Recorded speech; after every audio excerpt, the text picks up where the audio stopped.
Nós temos dois tipos de população que estamos a acompanhar. O primeiro são os garimpeiros, e há uma segunda classificação que está envolvida no contrabando de gasolina de Angola para o Congo. Por isso, nós estamos a acompanhar os movimentos desta população transfronteiriça, também estamos a acompanhar o trânsito aeroportuário. Estamos a ver se as nossas autoridades fronteiriças já reforçaram as medidas necessárias para fazer o acompanhamento dos passageiros que passam pelos pontos de entrada. Por isso, estamos agora a colaborar com os nossos colegas para ver se é possível fazer uma modelação e imagem da população. Os resultados dessa modelação servirão para identificar se o risco é moderado ou outro tipo de risco. Nós também devemos envidar esforços para melhorar a nossa preparação para lidarmos com esta doença. Iremos colaborar com outros parceiros que estão interessados em trabalhar conosco, para além da avaliação da prontidão e preparação. Os países vizinhos também devem reforçar as suas capacidades, principalmente nos pontos de entrada, e também as suas capacidades de quarentena ou isolamento. Por isso, vou parar por aqui. Fico muito satisfeito em ver que os nossos Estados-membros demonstraram um grande interesse, e isto é só olhando para o número de pessoas que estão em linha. Vamos então fazer o melhor possível para impedir que isto comece a alastrar-se a nível internacional. Muito obrigado, Dr. Dick Chamley. Agradecemos os seus comentários de abertura. Falou sobre o ponto da situação regional e identificou claramente quais são os riscos atuais. Os resultados do caso suspeito na Libéria continuam a ser negativos.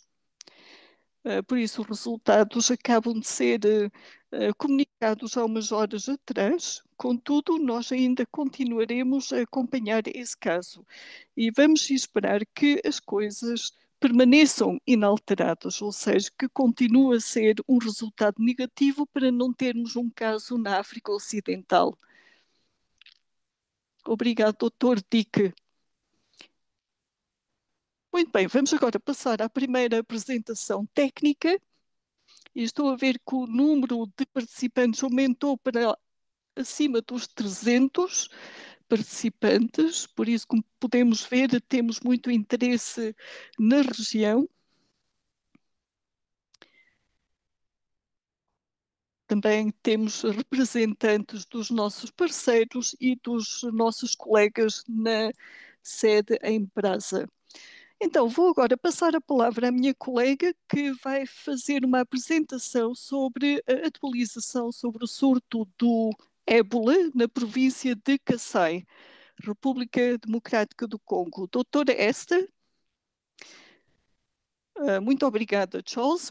Caros colegas, sou Esther Mwanga, sou epidemiologista, uh, estou a trabalhar no escritório regional da OMS para a África. Vou fazer uma breve atualização sobre o surto do ébola na província de Kasaï, na RDC.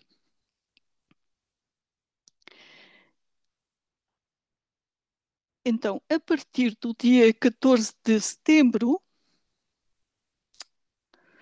então a informação que vou partilhar convosco baseia sobre o relatório mais recente que foi publicado pelo Ministério da Saúde. Pode ser que os nossos colegas da RTC que estejam em linha tenham informação mais atualizada, informação que ainda não provavelmente recebemos no nosso escritório da Afro.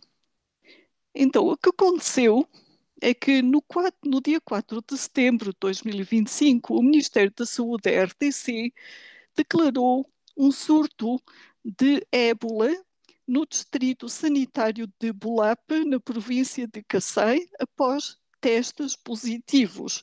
Estes testes foram de RNEV. Esta é é o 16º surto deste tipo no país.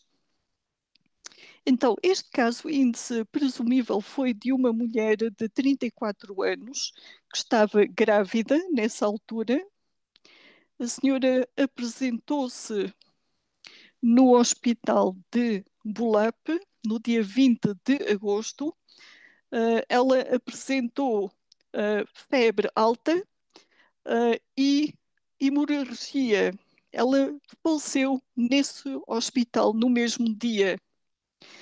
Os trabalhadores de saúde não suspeitaram o ébola, embora ela tivesse hemorragia, ela faleceu.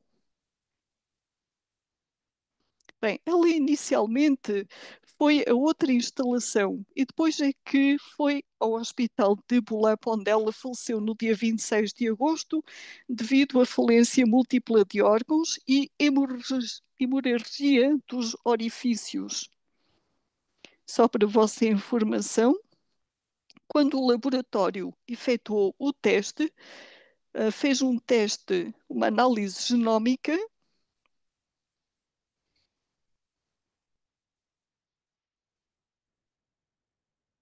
sugere um surto atual que representa um novo evento de disseminação zoonótica e não está diretamente relacionado com os surtos anteriores na província.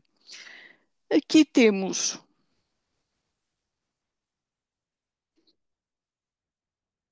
a cronologia dos eventos principais. Isto foi antes da confirmação e após a confirmação do surto. Com base nas investigações, o caso índice presumível apresentou os sintomas no dia 10 de agosto. No dia 20 de agosto, a doente foi ao hospital de Bulape e foi aí que ela faleceu. Peço muita desculpa, eu disse que as datas são diferentes. Bem, as datas são diferentes porque a nossa investigação ainda não está concluída. Ainda estamos a tentar harmonizar os dados. Por isso, parece que há uma inconsistência nos dados e peço desculpa e peço a vossa paciência porque nós estamos ainda a investigar o caso. Todos os dias recebemos cada vez mais informação e essa informação é depois introduzida na nossa investigação. Entre o dia 22 e 28 de agosto, três dos trabalhadores profissionais apresentaram sintomas e também morreram. No dia 1 de setembro, o Ministério da Saúde emitiu este alerta e alertou a OMS em Brasa. No dia 3 de setembro, foi destacada uma equipa multidisciplinar para recolher amostras que foram depois enviadas para o RNEB. Os testes foram positivos para ébola. No dia 4 de setembro, houve a declaração oficial deste surto e ativaram o Centro Operacional de Emergência para a Saúde Pública Nacional. No dia 5 de setembro, a OMS fez a sua classificação interna, isto é o que acontece quando é notificado um surto, e este surto recebeu uma classificação de nível 3. Então, este é o nível mais elevado e, por conseguinte, a OMS iniciou as medidas necessárias para lidar com o surto. No dia 6 de setembro, uh, o, a OMS e MST, ou seja, a OMS estabeleceu ou constituiu o IMST para apoiar o país.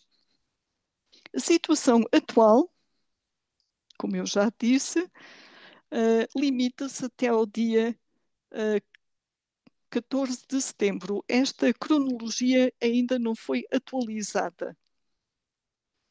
Passando à frente.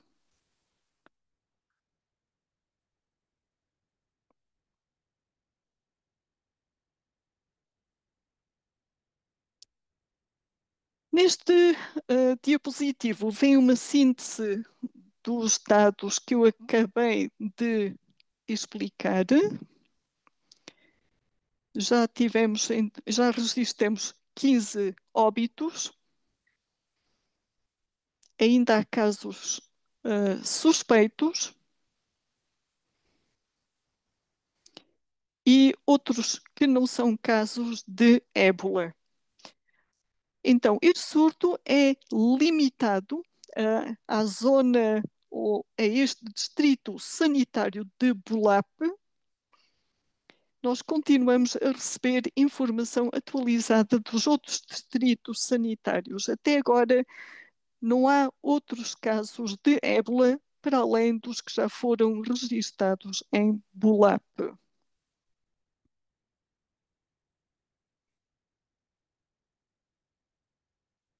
Nestes gráficos, apresentamos informação por idade e sexo dos casos do ébola. Como podem ver, são mais mulheres que estão a ser afetadas neste surto atual. Pode ser por serem as pessoas que prestam os primeiros cuidados nas famílias. Por isso, a maioria dos casos enquadra-se na faixa etária dos 30 a 39.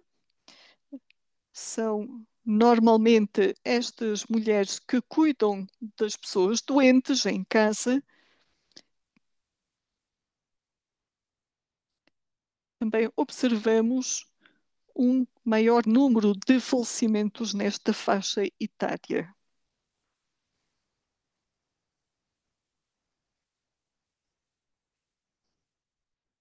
Neste mapa tem uma representação geográfica de onde ocorreram estes casos do ébola, que é em Bulape.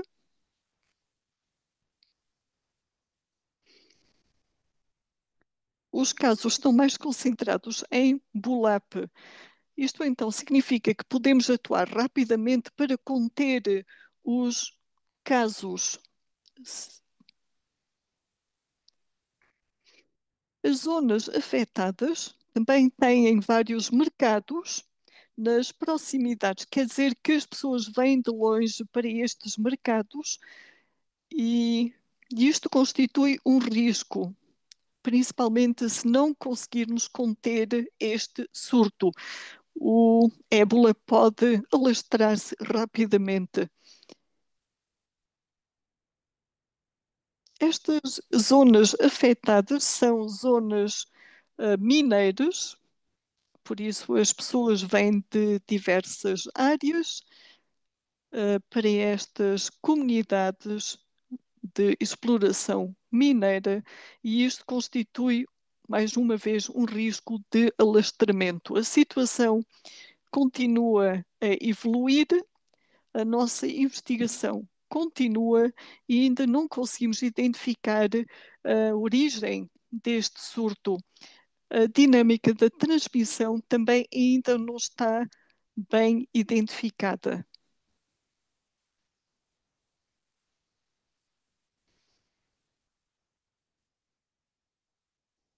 Portanto, continuamos a investigar a dinâmica de transmissão e estamos também a tentar identificar a fonte da infecção desse primeiro caso.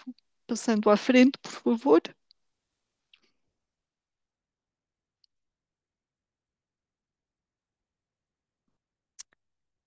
Aqui temos alguma atualização sobre a resposta a este surto, desde o dia 4 de setembro, quando o Ministro da Saúde da República Democrática do Congo declarou um novo surto da doença na província de Kasaï. A OMS classificou como uma emergência de saúde pública de grau 3 em 5 de setembro. Já confirmamos 30 casos com 16 mortes. Como podem ver, a taxa de letalidade continua elevada. Também 4 profissionais de saúde, lamentavelmente, foram infectados, 3 dos quais morreram. O surto está a afetar a província de Kasaï, que tem uma população de 3,5 milhões de habitantes. A população mais em risco é neste distrito sanitário, que é Bulap. Neste momento temos 12 doentes que estão hospitalizados no Hospital Geral de Bulap, que é uma instalação sanitária com capacidade para 18, com 18 camas, por isso já está a ficar sem camas disponíveis. Estamos a fazer o melhor possível para aumentar esta capacidade. Já temos 654 contactos listados, 20 dos quais já concluíram o seu acompanhamento ativo. E temos neste momento uma taxa de acompanhamento diário de 90,3%. 5 contactos tornaram-se casos do ébola. Por isso, são 5 contactos que agora são casos ativos. Estamos a fazer o melhor possível para fazer um acompanhamento ativo para que todos os novos casos sejam desta lista de contactos.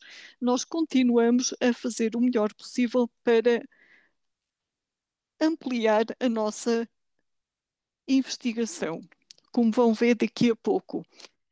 Este local é remoto, por isso Bulap fica muito longe. É uma zona remota, demora dias a chegar a este sítio. Mesmo a navegação é difícil para as pessoas que lá vivem. Por isso, temos até agora 31 especialistas da OMS que estão a trabalhar em Bulap e estamos a trabalhar em estreita colaboração com os nossos colegas nacionais. Estamos a fazer o melhor possível para também ter todo o material logístico disponível para a equipa trabalhar no terreno e para fazerem todas as atividades no local. Também estamos a aumentar a capacidade de tratamento. Estamos a fazer o melhor possível para criar também uma instalação de isolamento. A equipa já está a trabalhar neste local. Temos 2 pacientes que já recuperaram.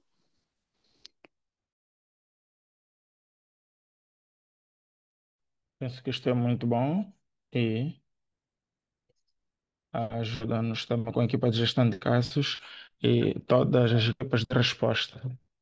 Tentamos também melhorar o apoio logístico. Não há água nesta região, pelo que as equipas dependem dos caminhões de transporte de água. Há esforços envidados para se construir um furo de água, de modo a que possamos ter água a esta unidade de tratamento e também para as equipas de resposta. As equipas de resposta não têm acomodação. Estão a tentar encontrar um local onde podem dormir e nós também negociamos uma ponte pelo que um meio de transporte aéreo, basicamente um helicóptero que nos possa ajudar a transportar o equipamento, o material e a equipa para as zonas afetadas.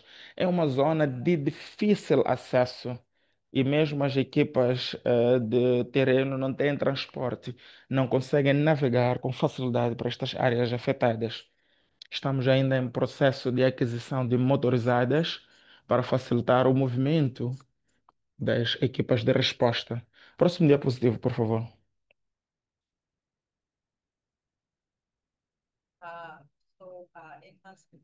Temos também a melhoria de medidas de prevenção e controlo de infecções, que são atividades iniciadas nas unidades sanitárias mais próximas. Existem barreiras de segurança, mas as equipas estão a ser formadas sobre como ultrapassar estas barreiras. Falamos sobre diferentes denominações religiosas que existem. Queremos garantir que as pessoas são tratadas de forma segura e decente, seguindo as suas denominações e práticas religiosas individuais. Houve uma expansão da área de triagem para permitir maior fluxo em WP, eh, e também a designação de instalações de prevenção e controle de infecções melhoradas. Não nos podemos esquecer da nossa prevenção de exploração sexual e assédio, que geralmente vem sinônimo com as nossas respostas. Estamos a fortalecer esta área, diferentes pontos focais existem para lembrar as equipas dos seus papéis e responsabilidades, bem como evitar a exploração das comunidades a quem servimos. Em termos de continuidade de serviços de saúde essenciais, pontos focais foram identificados nas diferentes zonas afetadas e termos de referência foram desenvolvidos e os pontos focais foram orientados. De momento, iniciaram também a recolha de dados de base. Próximo passo, após isto, será iniciar a implementar as diferentes atividades com base nas constatações deste estudo de linha base. Próximo diapositivo, por favor. Em termos de desafios, sim, eu já tinha falado sobre esta comunicação de risco e engajamento comunitário. Existe um estudo realizado rápido para perceber as percepções, conhecimentos, atitudes e práticas da comunidade. Isto foi muito útil, especialmente para a comunicação de risco e engajamento comunitário, bem como para as nossas atividades de resposta, pelo que temos informação suficiente para facilitar à medida em que nós nos movimentamos nas comunidades. A comunicação de risco está em curso, o engajamento comunitário também. Tivemos campanhas de vacina em curso, pelo que precisamos também perceber o que a comunidade pensa destes surtos, o que pensam também sobre a vacina que está em curso, principalmente para os contactos e os contactos dos contactos. Próximo diapositivo, por favor.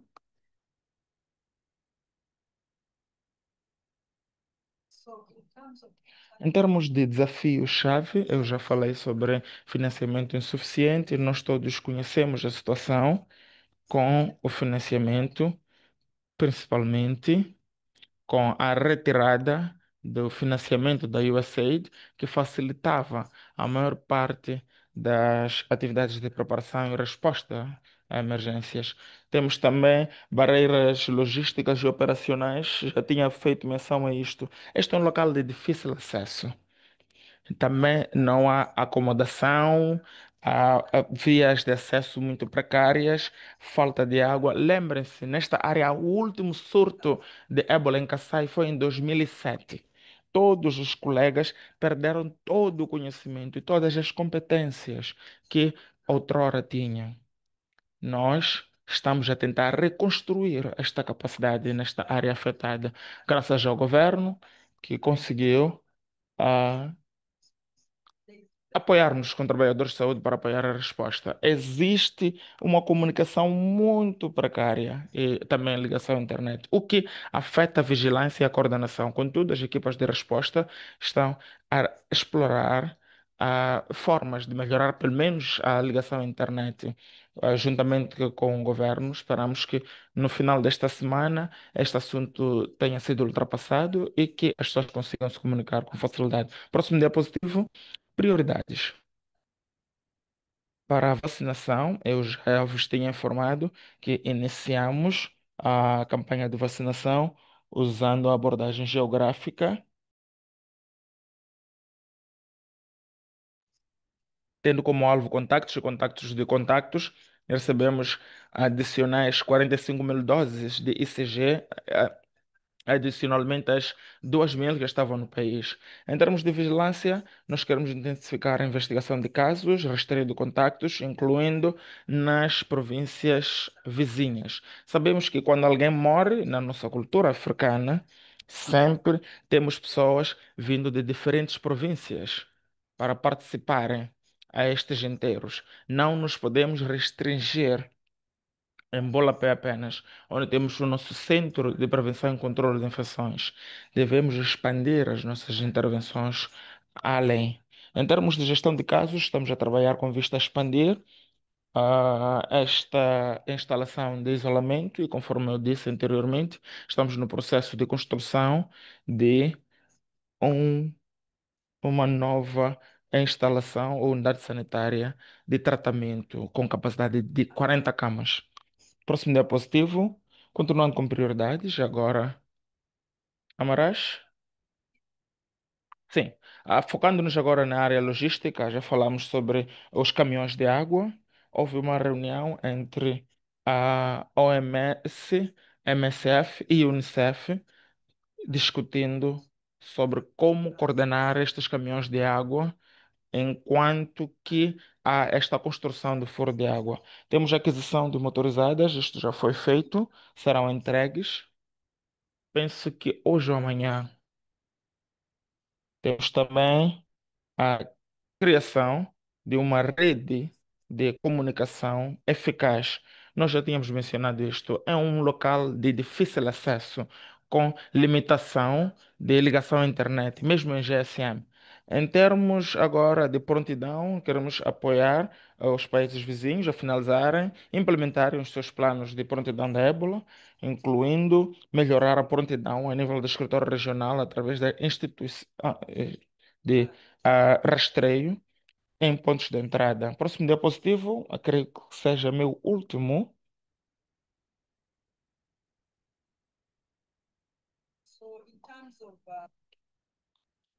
Em termos de implicações em saúde pública, eu já tinha mencionado que este surto permanece uma ameaça em saúde pública enorme, pois o surto ainda está em curso.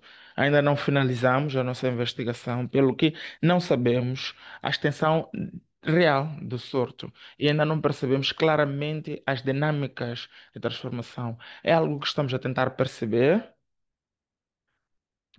e também sanar todas as lacunas de informação na medida do possível. Já temos a CFR elevado. Tivemos um número elevado de casos prováveis e o risco de perdermos estas cadeias de transmissão é significativo, pelo que precisamos de ter uma sustentabilidade nos esforços que já estão em curso. Temos também as condições rodoviárias precárias, o que torna difícil aceder a todos estes locais. Talvez para mencionar que nós corremos muito, iniciamos as atividades de resposta. Nós já estamos a vacinar, mas precisamos de sustentabilidade destes esforços. Precisamos também do envolvimento das comunidades. Todos sabemos que os surtos iniciam nas comunidades e que devem ser eliminadas pela comunidade através da participação e adesão às medidas de prevenção sugeridas à comunidade. Muitíssimo obrigado pela atenção. Devolvo a palavra, senhor diretor. Muito obrigado, doutora Esther, pela apresentação clara. Estamos um pouco atrasados em relação a tempo. Teremos de tentar recuperar os nossos 10 minutos de atraso. Colegas, minhas senhoras e meus senhores, fica claro que nós temos um surto ativo. A boa notícia é que ainda está na zona de Bulape. Há muito trabalho em curso e esperamos que o sistema de vigilância funcione bem em termos de identificação dos casos, rastreio de contactos e o que as outras equipas também fizeram com a gestão dos casos e também prevenção e controle de infecções. E o nosso trabalho parece estar a funcionar muito bem. Espero que o surto não passe de Polape. Esta é a nossa esperança. Vamos então passar para a próxima apresentação. Queiram, por favor, continuar a lançar as perguntas na caixa de perguntas e respostas que há. Se tivermos tempo, vamos dar uma oportunidade para levantarem as perguntas lá no fim. Vou agora convidar o Dr. Amadou para fazer a apresentação das questões de ah, prontidão. Tem a palavra. Muitíssimo obrigado, Dr. Tchau. Colegas, permitam-me enfatizar o que a doutora Esther disse. Esta é uma situação ainda em desenvolvimento, há muitas lacunas na nossa informação e também estamos num contexto muito difícil, pelo que vamos continuar a disponibilizar informação à medida em que for se tornar disponível. Também, conforme mencionado pelo Dr. Rita, assim como OMS, a nossa avaliação de risco rápida a nível nacional é muito elevada, a nível regional moderada, local baixa. Tendo dito isto, não significa que uma avaliação de risco moderada implica retirarmos o nosso pé do acelerador. Não. Falamos com todos os países da região com vista a ativarem os diferentes mecanismos, principalmente nos centros de operação de emergência, para estarem ah, em modo de prontidão. Para os países que têm uma fronteira direta com a República Democrática do Congo, que foram colocados em prioridade um, juntamente com o Congo, que tem um surto ativo. O país de foco agora é Angola, que tem uma fronteira terrestre muito próxima na região de Kasaí, conforme podem ver no meu ecrã. Mas mesmo os países de prioridade 2 e de prioridade 3 têm muito a fazer. Podem ver, de acordo com a tabela à direita do ecrã, que nós devemos continuar a trabalhar com os países na região para fazer a monitoria de risco. Os países de prioridade 2, com fronteiras diretas, devem aplicar os requisitos operacionais iniciais e todas as ações de prontidão recomendadas, bem como a monitoria de risco, que foi mencionada para as prioridade 3, para os países de prioridade 3. E falaremos sobre ações de prontidão recomendadas para a prioridade 1. Se o surto for confirmado, que já foi confirmado na República Democrática do Congo.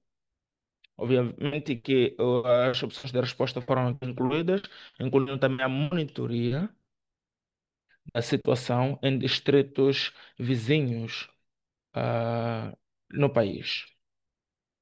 Se permitem dizer a esta altura que esta categorização é dinâmica. Estamos a trabalhar arduamente com outros parceiros de modo a colher mais informação e avaliação de risco e também, de acordo com isso, a categorização dos países pode alterar. Temos contactos com as organizações irmãs, temos a OIM para a informação de mobilidade da população, mesmo a CAU para a informação de voos, aviação, entre outros. Ao passarmos para a prontidão, mesmo antes da pontuação, ou classificação disto, as atividades já tinham iniciado nos países. Até então, esta ronda de avaliação, tivemos uma ronda realizada anteriormente, verão isto em breve. Temos cerca de 70% dos países que partilham fronteiras com a RDC, ah, que concluíram a sua partilha de dados, mas ainda mais dados a caminho. No geral, a classificação está em cerca de 64% para a região. Na nossa categorização, isto ainda é moderado. Acima de 80 seria a ideal, em termos de capacidade de monitoria. Em termos dos países que ainda não fizeram até então, notamos que as fronteiras, em termos de coordenação e prevenção e controle de infecções, há muito baixa, incluindo também nas atividades e mecanismos de comunicação e consciencialização. Comparando agora a prontidão com a que nós fizemos em Sudão, no seu surto, podemos ver que estamos agora em 64%, antigamente era 60%, ainda mais dados estão surgindo. Podemos ver que houve um pequeno aumento. Mas já havia muita capacidade para responder na altura, pois eles vinham de uma resposta. Alguns dos fatores de risco que nós temos para esta propagação internacional, com base em informação que ouvimos anteriormente da ESTA e também da nossa categorização de riscos, existem alguns portais abertos, também não oficiais. Existe ainda muito tráfego entre os países, tráfego não oficial, principalmente quando consideramos Angola, para a nossa equipa que está lá no terreno, que nos dá informação, diz-nos que ainda há muito movimento. Existem também realocações passadas, feitas entre estas comunidades também integradas, o que pode levar-nos para um elevado movimento ah, além fronteiras. Atividades econômicas transfronteiriças também representam um grande risco. Existem muitas minas, há contrabando entre as fronteiras, existe também o movimento, o comércio legal e ilegal. Nós temos que essas são comunidades integradas. A maior parte destas fronteiras são um tema virtual, o que nos permite ter um contexto relativo à elevação de risco na região. Temos também conflitos passados que afetaram as infraestruturas de saúde negativamente, o que também representa uma enorme vulnerabilidade.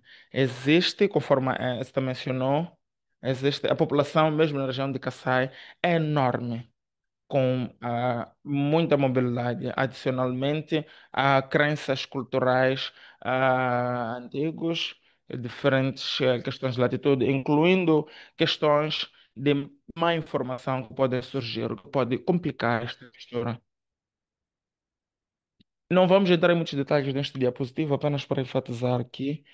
ah, para fronteiras, pontos de entrada, a transmissão de doenças transfronteiriça, estas são as capacidades de regulamentos sanitários internacionais são relevantes com relação recomendação para a RDC, conforme o doutor Chamala disse, devemos implementar o artigo 6, obrigações, usando o anexo 2 para reportar rapidamente isto dá-nos um pouco mais de ponto de partida certo para a contenção deste surto. Contudo, permitam-me realçar aqui que, ainda que tenhamos uma, temos ferramentas de avaliação de risco de alto nível, principalmente para a diagnose de EAR, HR, que mede as diferentes capacidades, nós já mapeamos uma ferramenta de avaliação rápida de emergências que nos permite rapidamente, com um grupo de perguntas, colher informação. Perguntas que são aplicadas para estes surtos de EVD. Esta ferramenta alimenta-se não apenas da secção rotineira da ferramenta de regulamentos sanitários internacionais, mas também na questão de emergência, o que pode ser aplicado rapidamente nos pontos de entrada e poderá ser partilhado à medida em que partilhamos os outros materiais. Vamos partilhar com outros materiais. Vou correr um pouco nesta apresentação, pelo que não vou entrar em muitos detalhes nestes pontos. No primeiro trimestre, nós tivemos um webinar semelhante sobre isto. Vamos partilhar todos os materiais e diapositivos. Mas estabeleço enfatizar que a coordenação como uma ação de prontidão é muito importante para todos os países da região. Plano de contingência para cenário de importação de FVD, incluindo plano de resposta e de gestão a nível nacional e subnacional, que devem ser ativados, incluindo nos pontos de entrada e fronteiras. Nós sabemos que os pontos de entrada e fronteiras devem ter planos de contingência de saúde pública e rapidamente, incluindo estes exercícios de simulação. Urgentemente, como país, devemos aumentar a consciencialização sobre FVD. Nós encorajamos muitos países este interesse de coleta de informação. Como parte destes materiais, nós temos muitos documentos orientadores, alguns dos meus colegas farão menção. Temos bancos de emergência e também outras ferramentas. Temos a vigilância ativa e também as equipas de resposta rápida, que são importantes para além das fronteiras e também distritos vizinhos. A categorização do risco do país seria ideal a este nível. Muitos países já começaram a usar ferramentas de avaliação de risco específicas do país para mapearem os seus riscos, distritos mais, os distritos com maior risco. É que é uma boa fonte de dados de priorização que nos pode ajudar a economizar recursos valiosos que são escassos, conforme mencionado. Esta também é a altura para preposicionarmos equipamento de proteção individual, devemos fazer um inventário. Temos colegas aqui online. Se tiverem perguntas sobre isto, sobre o guia para o cálculo destes materiais, podem ajudar. Assistência técnica, conforme nós dissemos, como organização, nós temos com nossas também organizações irmãs várias ferramentas de orientação e instrução. Eu vou partilhar isto tudo no final desta apresentação. Não vou entrar em detalhes sobre estes 5 pontos de ah, prontidão para resposta. Vou apenas realçar. Se quiserem um ponto específico, podem perguntar mais tarde e poderemos voltar a esse ponto específico. Mas na coordenação, devemos ter pelo menos equipas de trabalho ou comitês a coordenarem e a facilitar a implementação das medidas de prontidão. Existe também o nível local que deve ser ativado. Devemos reformar a nossa coordenação, bem como garantir que os nossos procedimentos de operação padrão estão atualizados, garantir que temos também ah, ah, procedimentos de operação padrão e memorandos de partilha de informação transfronteiriços ativos. Devemos continuar a testar, testar, testar e testar para garantirmos um bom funcionamento. Na vigilância, aviso prévio, e temos a nossa definição de caso da OMS, podemos adaptar e disseminar em todas as unidades sanitárias, partilhar em todas as fronteiras e pontos de congregação do país, reformar as nossas equipas de vigilância, incluindo a orientação aos pontos focais da comunidade e garantir que nós temos rastreadores de contacto muito bem organizados num grupo. Isto também pode ajudar-nos se tivermos ainda os especialistas na Mpox e também na Covid-19 que trabalharam. Seria bom ter-los em prontidão. E vamos garantir que os nossos sistemas de aviso prévio, incluindo o software como e a iOS, ainda estão a funcionar, principalmente nos nossos distritos, províncias categorizados em alto nível de risco. Garantir que existe a capacidade de investigar todos os alertas dentro de 24 a 48 horas, o que inclui a criação de canais de comunicação, também com estruturas de saúde única. Nós ouvimos que existe a implicação, existe uma certa aplicação a animais ou a um alto risco. Devemos garantir que em cada distrito temos pelo menos uma equipa de resposta rápida formada. Para a prontidão laboratorial, não vamos falar muito aqui, mas devemos garantir que nós temos aquisição e preposicionado equipamento de teste rápido para FD e também formação do pessoal, atualizar os nossos procedimentos de operação padrão, garantir que os nossos dados, os nossos sistemas de gestão de dados estão atualizados, isto é, na medida do possível, devemos tentar ter pessoal de formação que pode ser enviado para outros laboratórios com maior certificação, se necessário. Temos também que vamos precisar de memorandos de entendimento internacionais para que possamos receber este apoio. Também temos o empacotamento triplo dos materiais, devemos garantir também a integração de população acolhedora intermédia, incluída nos nossos sistemas de vigilância, para detectar estes sinais previamente. Temos gestão de casos, muito importante. Devemos fortalecer as estruturas de coordenação de prevenção e controle de infecções. Após recriarmos, vamos ativar, garantir que temos caminhos de encaminhamento claros para pelo menos uma unidade de isolamento que pode ser alcançada dentro de 24 horas. Temos também equipas de resposta rápida formadas, devemos garantir que temos equipamento de proteção individual e também para a gestão de pelo menos 5 casos FD. Devemos garantir que as nossas ambulâncias estão em funcionamento e são dedicadas e que temos equipas de formação presentes. Não é suficiente dizer que temos uma ambulância. Será que funciona? Será que existe motorista? Existem baterias? Devemos testar todos estes sistemas. Temos muitos procedimentos de operação padrão e ferramentas que estão disponíveis para nós. Em distritos de alto risco, vamos garantir que a avaliação rápida também leva em consideração a prevenção e controle de infecções, o WASH, e também garantir que nós temos os nossos materiais de educação e comunicação disponíveis. Temos também formações às equipas, acesso à água segura, higiene nas unidades sanitárias, obviamente que a gestão e eliminação de resíduos. É a altura também de desenvolvermos o nosso plano de continuidade dos serviços essenciais em saúde, pois o risco de aumentar os números é enorme. Nós já vimos isto na Covid, numa proporção elevada. Queremos enfatizar aqui a avaliação das unidades sanitárias e testagem da resiliência das unidades sanitárias através de exercícios baseados na unidade sanitária em si. Devemos garantir que temos também capacidade de busca para identificar este pessoal extra se os números excederem o esperado. Devemos também garantir que temos mecanismos para o bem-estar dos funcionários, incluindo o nosso apoio psicossocial e também IPC adequado. Para a OSL, nós temos colegas aqui em linha, mas devemos começar a quantificar o estoque essencial. Existe uma ferramenta que nos pode orientar quanto a isto, vamos partilhar. Devemos saber qual é a nossa capacidade de armazenamento e transporte, cadeia de frio. Vimos que a vacinação é uma outra opção de contramedida para a ébola. Devemos então garantir que temos plataformas coordenadas para estas logísticas em saúde e monitorar os fluxos, os pipelines.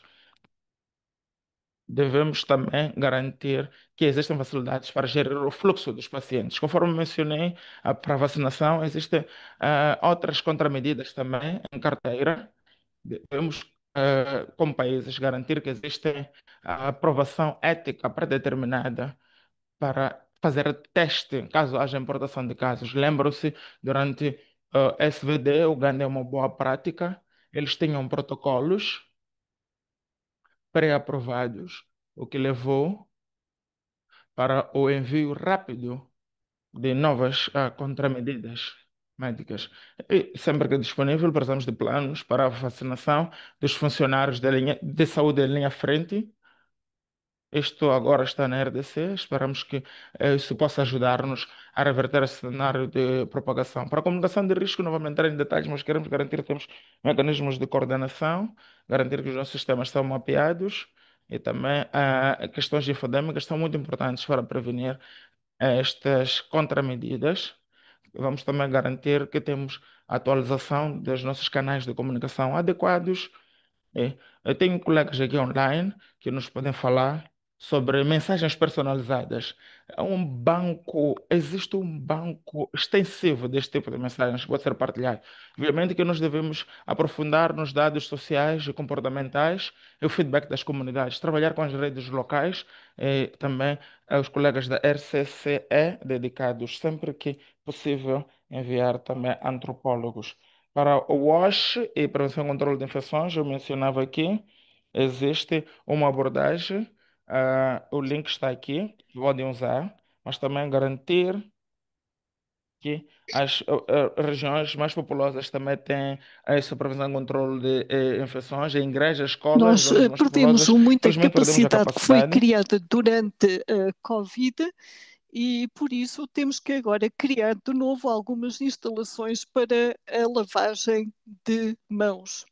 É necessário ter também suplementos médicos para pelo menos conseguirem lidar com 5 casos de filovírus. Também é preciso ter guarda-costas para acompanhar os funerais, só para estarem preparados. Também é importante garantir que não há contaminação a nível do agregado familiar. Bem, em termos de pontos de entrada e saída, queria dizer que é importante reforçar a transmissão fronteiriça de dados de forma atempada. É importante comunicar com os países vizinhos, partilhar informação, terem reuniões e conforme adquirirmos cada vez mais informação sobre a movimentação e a circulação de populações, vão ter que acompanhar principalmente as fronteiras que são mais porosas. Também há já autoridades que estão a fazer uma triagem da temperatura de passageiros. É importante ter um plano já preparado para a identificação dos sintomas. Também vale a pena fazer o reforço da vossa rede de vigilância e alerta precoce. É importante ensaiar esses sistemas de alerta precoce e também linhas diretas. Ou também é importante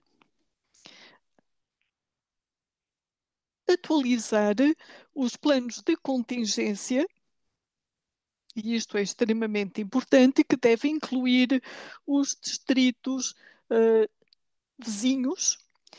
Como sabemos, a gestão não acontece a nível de um ponto de entrada, mas sim nas zonas secundárias e terciárias. Também é importante ter um sistema de evacuação rápida para sítios seguros.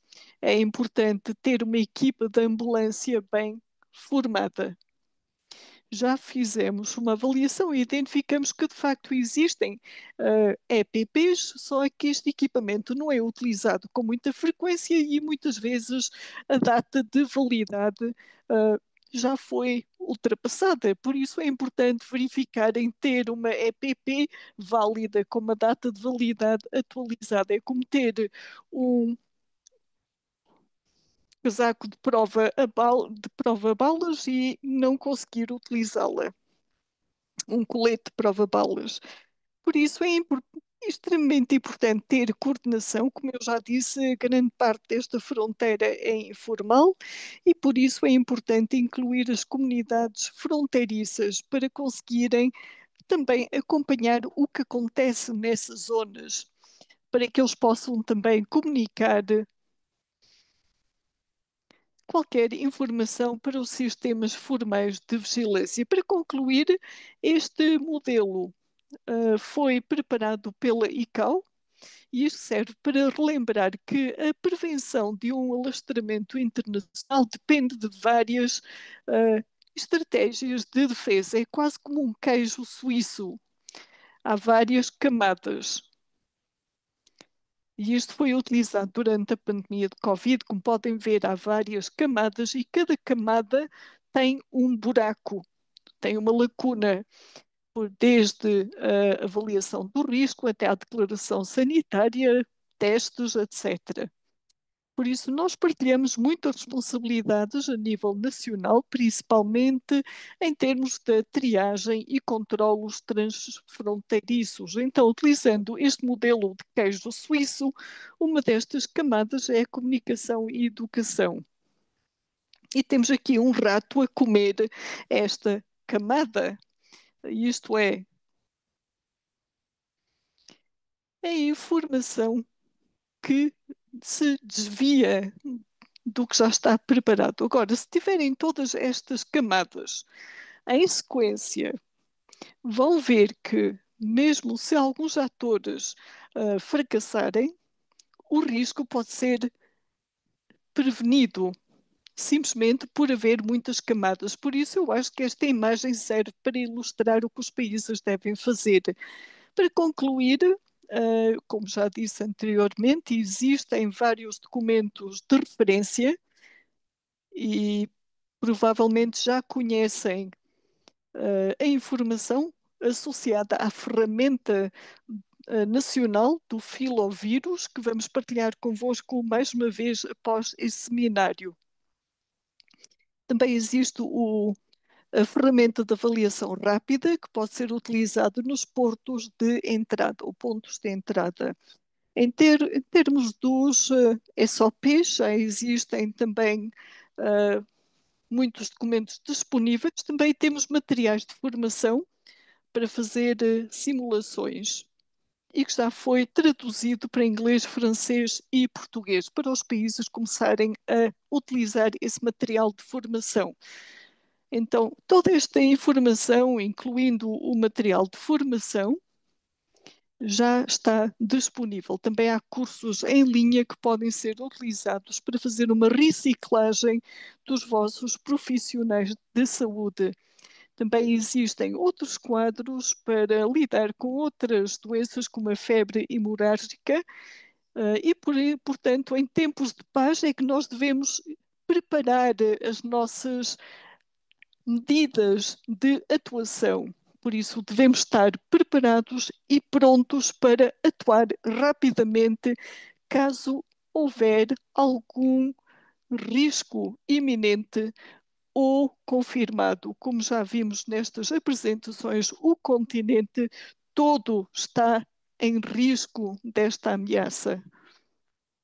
A OMS vai também divulgar um quadro sobre os pontos de entrada. Vou parar por aqui. Se tiverem perguntas, estamos à vossa disposição. Muito obrigado, Ibrahim, por essa informação pormenorizada. Quero garantir aos nossos colegas que todas estas apresentações serão partilhadas convosco para terem a informação à vossa disposição e para dar mais uma vista de olhos com mais atenção. O Ibrahim sublinhou a importância de estarmos preparados e prontos para atuar. Isto é, quando há uma ameaça iminente. Mas neste caso concreto, na RDC, o risco já é concreto e por isso os países vizinhos da RDC devem começar a tomar medidas de prontidão para atuarem. É importante já terem as medidas necessárias para anteciparem qualquer caso. São os 5 Cs, que é a vigilância, a proteção das comunidades, ter os cuidados clínicos escalonáveis, também medidas e contramedidas. Por isso, considerem estas ações através desta perspectiva para começarem a preparar as vossas atividades. Como sabemos, as doenças não respeitam fronteiras, não precisam de vistos e por isso precisamos de estar prontos para atuar. Na última imagem, viram a imagem de um queijo suíço fatiado e por isso precisamos de ter várias medidas implementadas para conseguir enfrentar qualquer risco. Precisamos de todas estas medidas sequenciais para conseguirmos impedir o alastramento destas doenças. Vamos agora passar às vossas perguntas. Estamos com um ligeiro atraso de 10 minutos.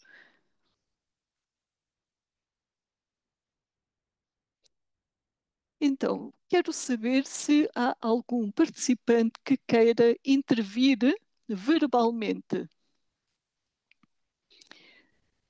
E depois disso, vamos passar às perguntas que foram colocadas no QIA, perguntas e respostas.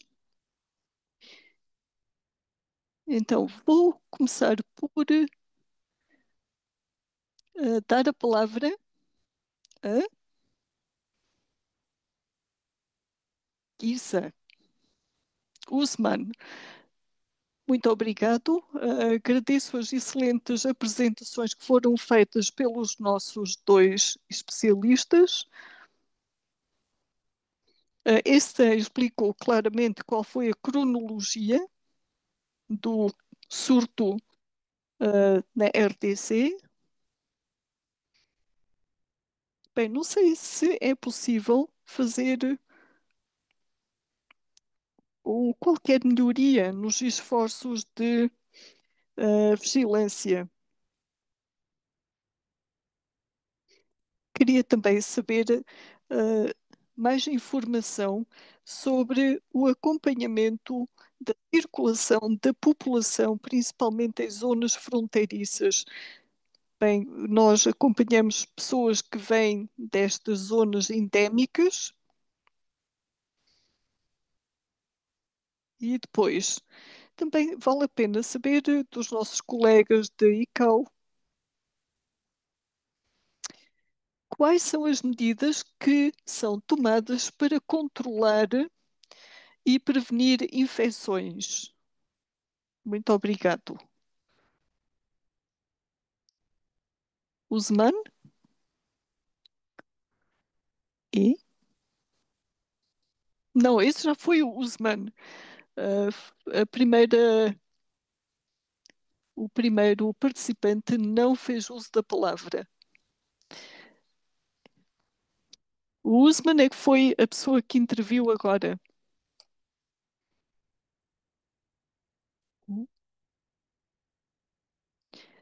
Luísa, tem a palavra.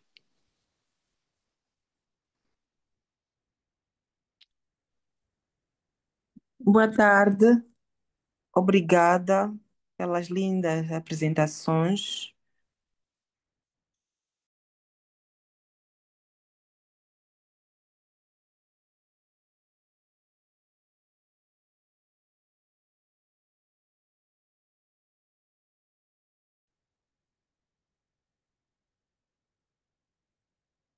Luísa pode continuar se quiser.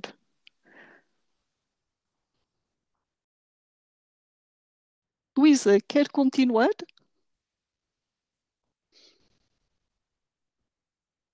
Estão a ouvir a Luísa? Não.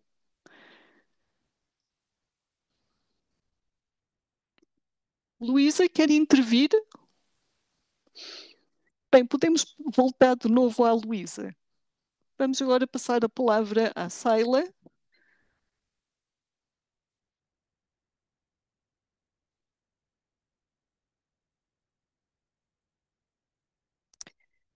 Muito obrigada por esta apresentação brilhante. Sou o Dr. Sila Sekuna,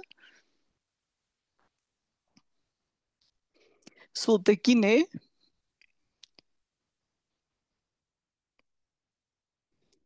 Nós acabamos de ver o itinerário desta primeira paciente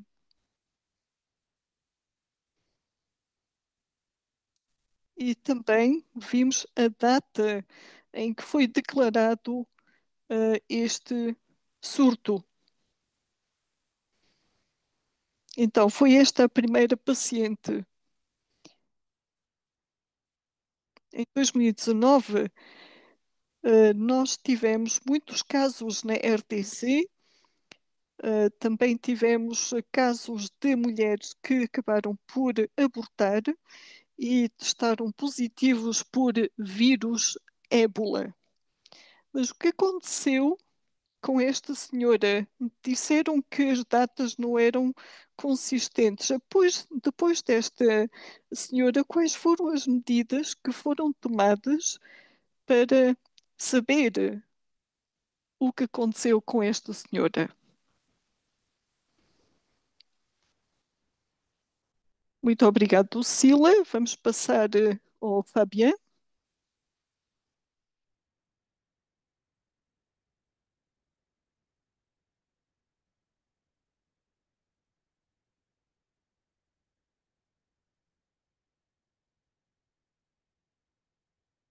Fabien e Lunga têm a palavra.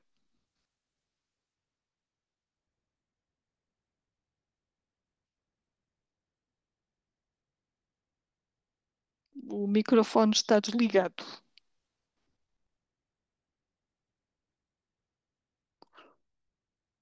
Muito bem, vamos responder a essas perguntas e depois vamos abrir de novo a palavra. Ah, temos então uma pergunta sobre a cronologia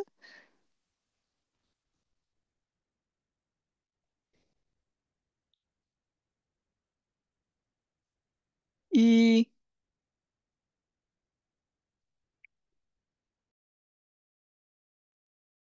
Ibrahim, penso que pode também acrescentar a pergunta do Osman sobre o movimento da população. Pode dar a palavra a esta, depois Ibrahim pode acrescentar.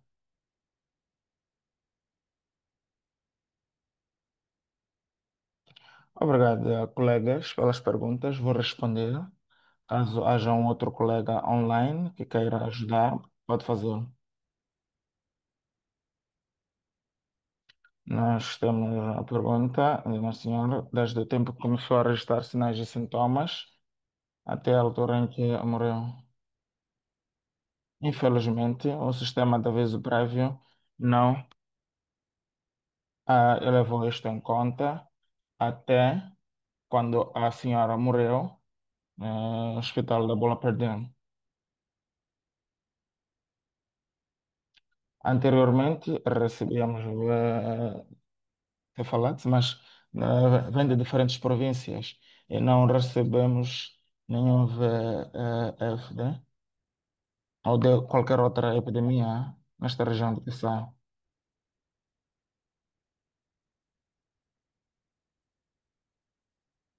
Mas isto é algo que nós estamos a levar em conta e vamos continuar a explorar nas nossas investigações na comunidade. Em termos de possíveis fatores de risco, condutor-chave de transmissão, se eu tiver percebido muito bem a sua pergunta,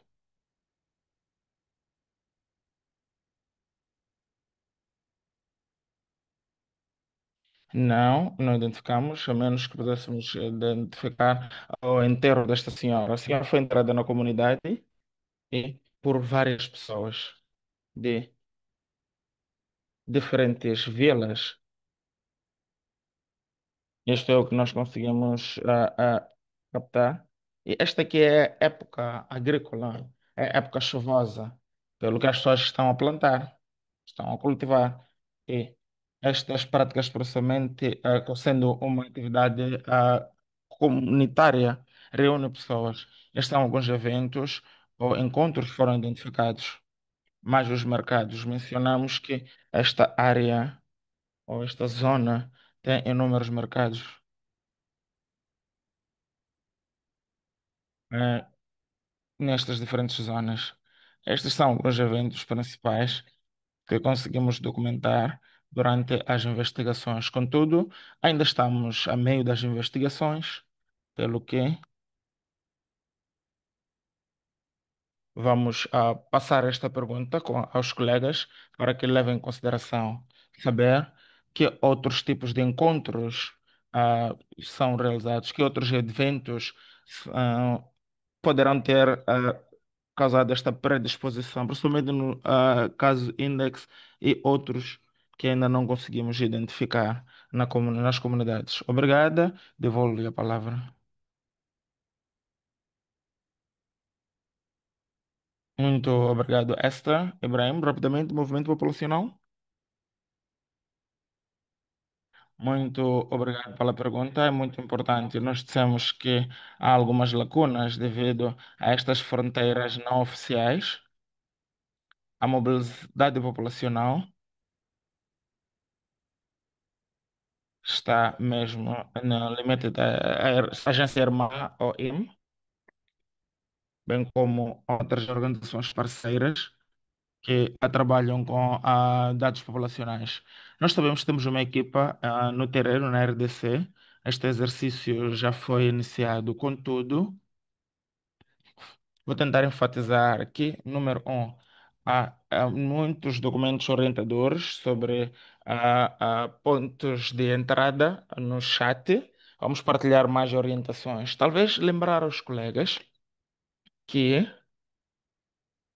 há um colega que levantou uma pergunta sobre o que uma vaca estava a fazer nesta implementação, monitoria, capacidades nos pontos de entrada.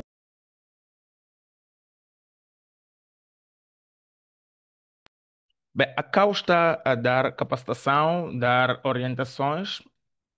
É a CAU, não a vaca, a CAU. A CAU está a dar facilitação, assistência técnica. Nós recebemos informação da CAU, há relatórios. Existem também mecanismos de trabalho conjuntos com a OIM, CDC África, EGAD e vários outros parceiros.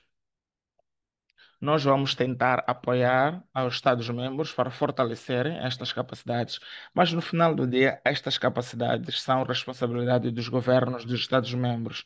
Temos as ferramentas, temos as orientações e estes são os pontos que serão necessários nos pontos de entrada específicos. Partilhar as ferramentas para o rastreio do filovírus. Vão se preparar para o rastreio do filovírus, bem como várias outras ferramentas, conforme mencionei mais cedo, que extraímos da designação de ferramentas de pontos de entrada dos regulamentos sanitários internacionais. É importante verificar os portos, aeroportos, os pontos de transferência terrestres, para saber qual é a capacidade de detectar e responder potenciais importações. Existem muitos documentos locais, há vários documentos que nós também temos que vamos partilhar. Vamos também ter um fórum onde a saúde fronteiriça e também os colegas dos pontos de entrada poderão usar. Há muitos documentos orientadores que podem ajudar os Estados-membros. Obrigado. Muito obrigado, Ibrahim. Mais algumas perguntas antes de fechar o webinário? Em primeiro lugar, para todos que levantaram as mãos, vou pedir também ao Dr. Bucari para resumir algumas perguntas em francês, ah, visto que já estamos a passos largos do fim. Sim, a Fio está aí, é Fabiano, tem uma oportunidade. Sim, meu Fio? Sim, estou aqui, não sei se me conseguem ouvir. Sim. Sou o Dr. Andalico, da RDC. Gostaria de agradecer imenso dois colegas que fizeram as suas apresentações esta tarde, a esta e ao Ibrahim. Ah, muito obrigado. No que tange à prevenção no geral, o que eu queria dizer é que, obviamente, o vírus da ébola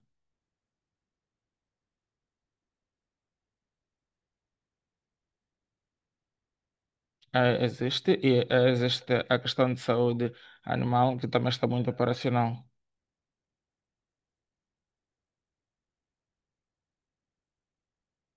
Estes episódios de ébola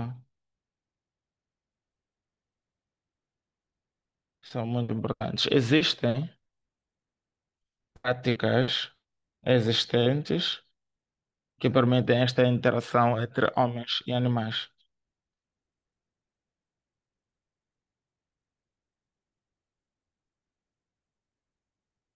Há mecanismos já implementados para a vigilância destas interações. Existem reservas que existem. Existem também animais selvagens como macacos, morcegos. Um outro aspecto é a questão da vigilância permanente no que tange a taxas de morte, por exemplo. De certa forma, nós já sabemos que estes animais morreram destas doenças pode ser um perigo, pois podem ser usados como alimentos pelos caçadores. Estes são os pontos que eu levei em conta por parte da OMS e dos parceiros. Obrigado. Muito obrigado, Dr. Lincoln. Fabian está aí? Se não estiver,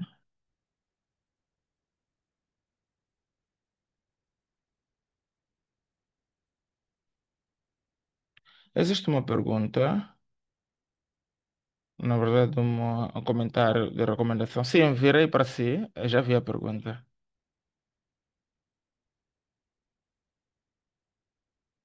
Missambo tem a palavra. Depois vamos para as perguntas que foram escritas.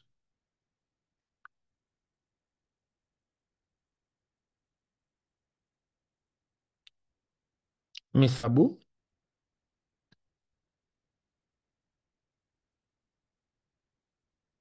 está com o microfone desligado. Ok,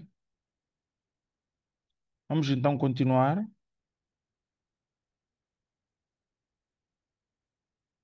Obrigado, presidente. Meu nome é Sérgio Missambo, epidemiologista.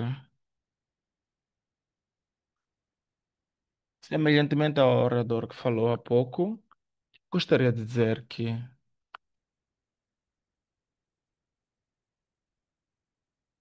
devemos pensar sobre as medidas que são implementadas ou este segmento dos casos detectados após os sujeitos terem sido curados. O que acontece após a doença, após terem sido curados, cuidados? O que acontece em termos de segmento? Espero que me tenham ouvido e percebido a pergunta. Sim, acredito que a sua pergunta ficou clara. A minha colega Esta falou e respondeu à pergunta do Dr. Delico Nicebo. Houve também perguntas em inglês que foram aí colocadas, apenas a mencionar algumas. Consideramos também a vigilância intensificada. Sistemas foram implementados para vigilância baseada na comunidade. Tem uma resposta a isso e meu amigo, o senhor Coco da Serra Leoa, gostaria de saber se os profissionais de saúde infectados são da mesma unidade sanitária. Quero, por favor, tomar nota destas perguntas e respondê-las.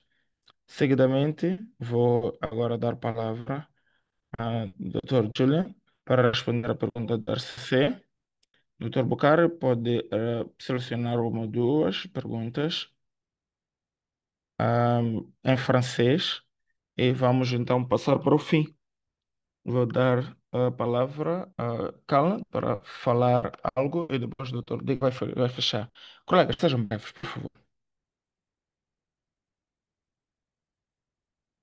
Muito obrigado, doutor Charles. Vou tentar responder as perguntas.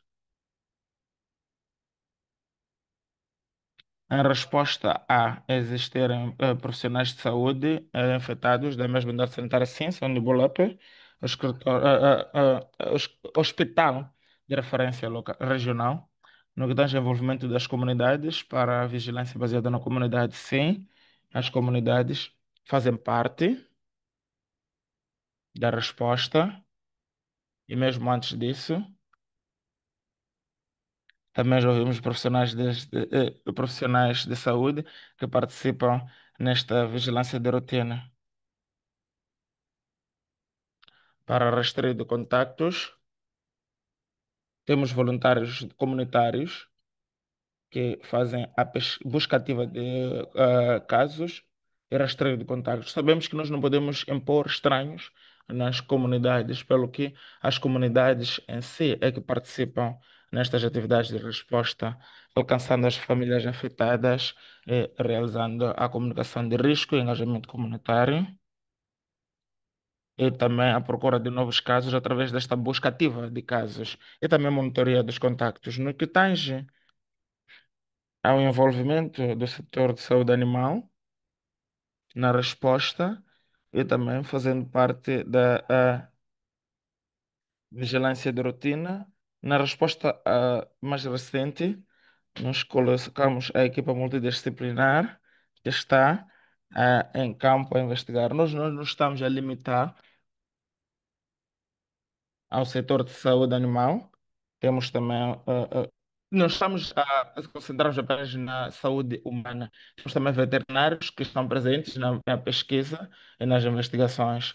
E as nossas constatações de todas estas investigações e pesquisas vão nos ajudar a ter um sistema de aviso prévio. Creio que estudos ecológicos já iniciaram. Caso não, há planos para realizar estes estudos. Acredito que na RDC existe uma plataforma de saúde única que coordena a resposta, a investigação e resposta. E também há sistemas de aviso prévio para estas doenças zoonóticas. Bem, isto é algo que a OMS já tinha em mente na reflexão e também ah, na capacitação ao abrigo desta plataforma de saúde única. Muito obrigado. Devolvo a palavra a si, moderador. Obrigado, Esther. Julian? Muito obrigada, senhor moderador. Vou falar em francês. Há uma pergunta,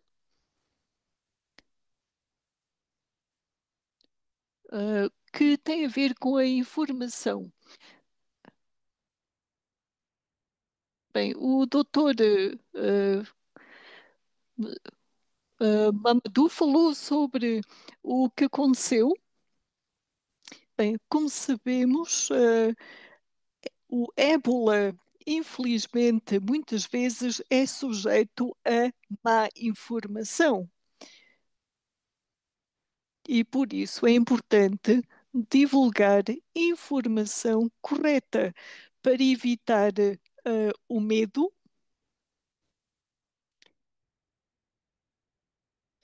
Também há uma vacina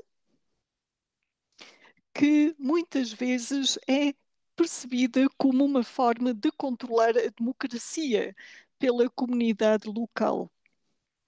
E por isso a equipa de resposta deve dispor de informação correta, comunicar corretamente para responder a estes casos.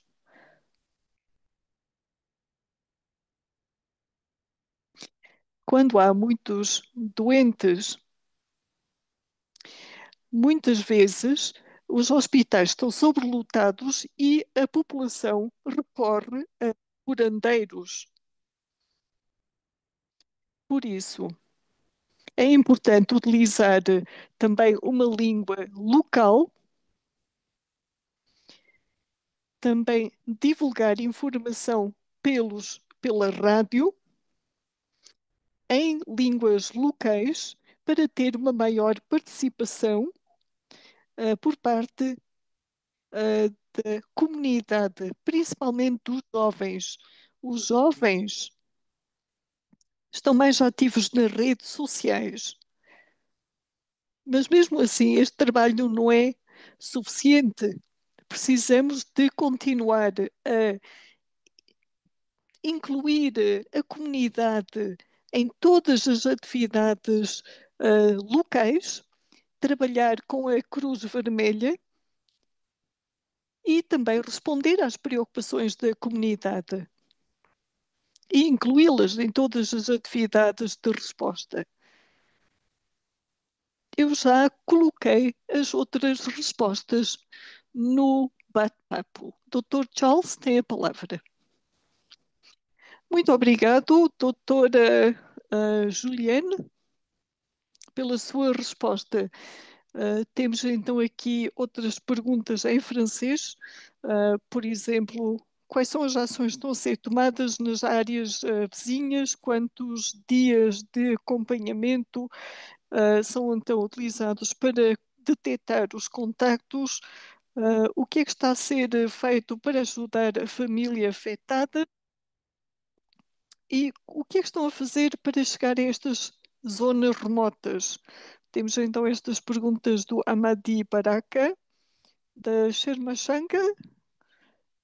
Esta apresentação está atualizada? Será que a zona geográfica esteja atualizada? Temos também esse Bambalai, bem, não sei como pronunciar isto corretamente.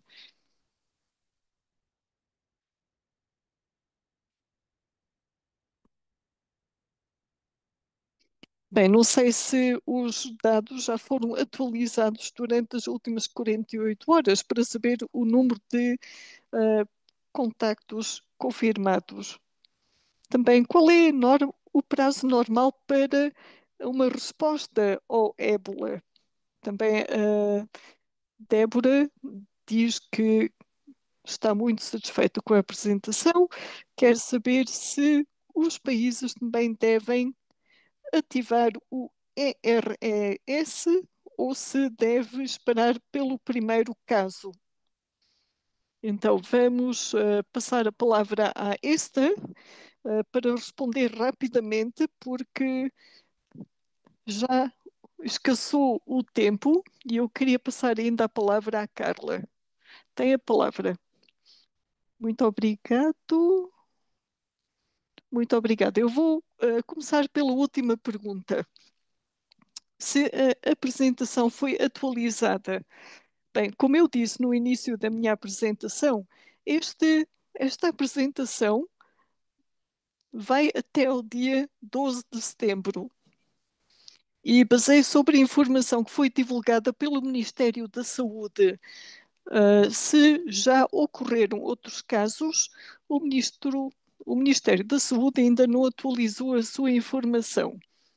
Relativamente à declaração de outros casos suspeitos em zonas circunvizinhas, nós de facto temos trabalhado com os trabalhadores comunitários e estamos a receber mais informação sobre casos suspeitos. Todas as amostras são recolhidas e ensaiadas e temos recebido os resultados negativos desses casos suspeitos que foram declarados. Era isso que eu queria acrescentar. Obrigada. Muito obrigada, doutora. Esta Carla tem a palavra, que vai falar sobre o pré-posicionamento de suprimentos, principalmente em zonas remotas. Tem 2 minutos. Muito obrigada. Bem, queria falar sobre o pré-posicionamento de estoque. Que tipo de estoque é importante? Por exemplo, EPPs. EPPs são os equipamentos essenciais para proteger os profissionais de saúde que atendem os doentes. Nós utilizamos também o kit VS FVD 500. Nós temos, por exemplo, kits disponíveis em Ruanda e Uganda. Quantos kits são necessários? Bem, depende da dimensão do surto. Por isso, no mínimo, devem ser 5 kits para responder a 5 casos e também para proteger os profissionais. Por isso, 5 casos durante 10 dias. Quais são os outros suplementos que são necessários? Queria partilhar convosco rapidamente o seguinte. Não sei se podem utilizar esta ferramenta. É uma ferramenta que faz uma estimativa do equipamento que é necessário.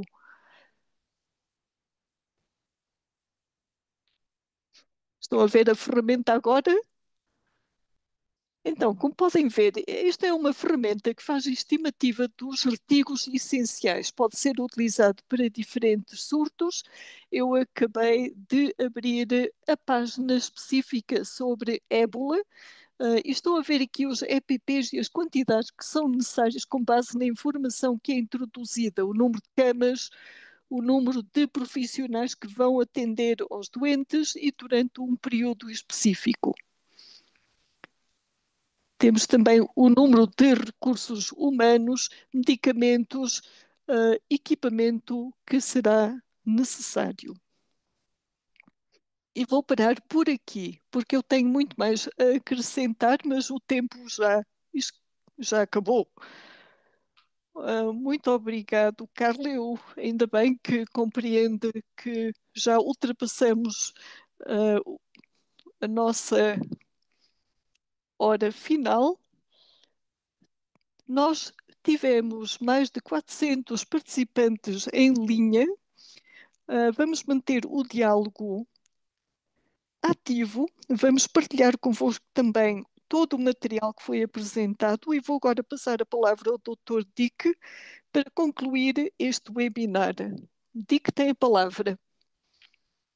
Bem, muito obrigado. Eu agradeço a todos pela vossa presença e participação ativa. Tivemos uma participação excelente por parte dos nossos oradores e participantes. E como acaba de dizer o moderador, devemos manter este diálogo ativo. Este surto continua a evoluir e por isso compete-nos a nós termos os nossos olhos e ouvidos abertos. Tenho três mensagens a partilhar convosco. A OMS está a seguir uma abordagem de preparação a emergências. Estamos agora a responder a este surto do ébola